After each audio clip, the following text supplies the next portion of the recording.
তবে কি ফুরিয়ে গেল শীত? পৌষেও ঠান্ডার কোনো রূপ দেখা মিলছে না। তাহলে কি সত্যি শীত উধাও হয়ে গেল? কি বলছেন আবহাওয়া দপ্তর? এই বিষয়ে বিস্তারিতভাবে জানিয়ে দেবো আজকের এই ছোট্ট ভিডিওটিতে। তাই ভিডিওটি অবশ্যই মনোযোগ সহকারে না টেনে পুরোটি দেখুন।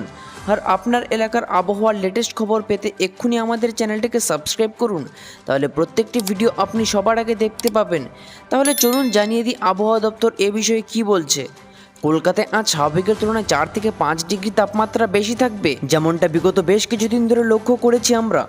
গতবারের মতো এবছরও বাঙালির বড়দিন রোদে আমেজে কেটেছে। তবে কি সত্যিই ফুরিয়ে গেল ঠান্ডা? আর ফিরে আসবে না ঠান্ডা? এই বিষয়ে কি বলছেন আবহাওয়া দপ্তর বিস্তারিতভাবে জানিয়ে দেব।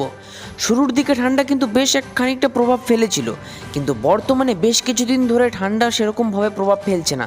রোজ স্বাভাবিকের তুলনায় 4 থেকে 5 ডিগ্রি সেলসিয়াস তাপমাত্রা বৃদ্ধি পেয়েই চলেছে, যা আগামী বেশ কিছুদিন থাকবে।